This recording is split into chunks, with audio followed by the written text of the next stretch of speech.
Actually நான் phone மறந்து வச்சுட்டு போயிட்டேன். ஓ, ஃபோனுக்காக தான் வந்தியா? ம். அப்படி இல்லை, உங்களுக்கு ப்ராப்ளம் இல்லைன்னா நைட்டு இங்கே தங்கிக்கலாம்னு நினைக்கிறேன். ராத்திரி முழுக்க உங்க கூட இருக்கிற சான்ஸ் கிடைச்சா சந்தோஷப்படத்தானே செய்வேன். வருத்தப்படுவேனா என்ன? காஃபி? இந்த டைம்ல காஃபியை விட ஒயின் பெட்டரா இருக்கும்ல? ம். ஓகே. Are you sure? கண்டிப்பா. Okay okay.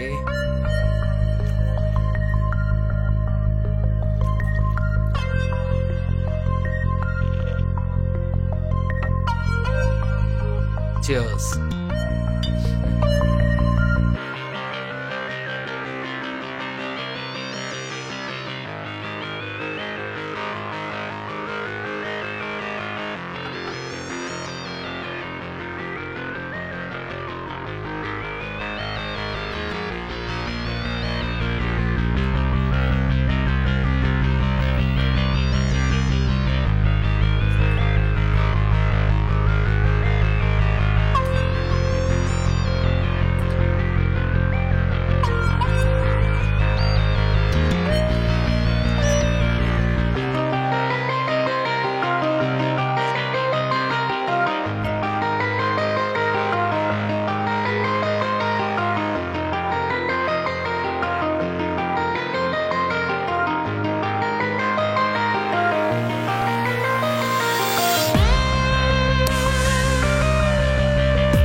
நீ இன்னும் கிளம்பலையா?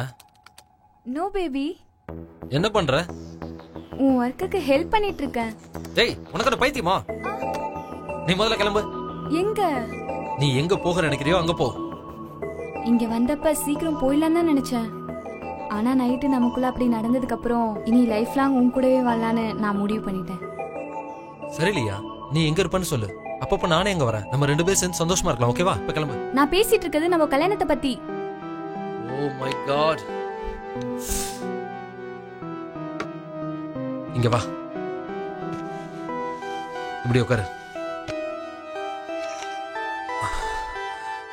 உனக்கு ஒரு விஷயம் சொல்லணும்.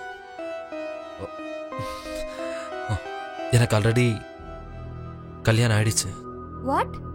3 வயசுல பாப்பா கூட இருக்கா. My god. இதெல்லாம் ஏன் என்கிட்ட முன்னாடியே சொல்லல? உனக்கு தான் கல்யாணம் ஆயிடுச்சுல, அதுக்கப்புறம் ஏன் என் கூட அப்படி இருந்த? ஐ அம் சாரி. எனக்கு கல்யாணம் விஷயத்த சொல்லாது என்னோட தப்பு தான். நைட்டு ஏதோ தப்பு நடந்து போச்சு. What the fuck?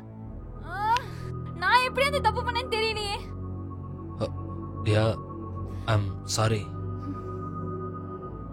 சரி பேபி, ஆனது ஆகட்டும். நான் உனக்கு ரொம்ப கனெக்ட் ஆகி இருக்கேன். பிரிஞ்சு என்னால இருக்க முடியாது.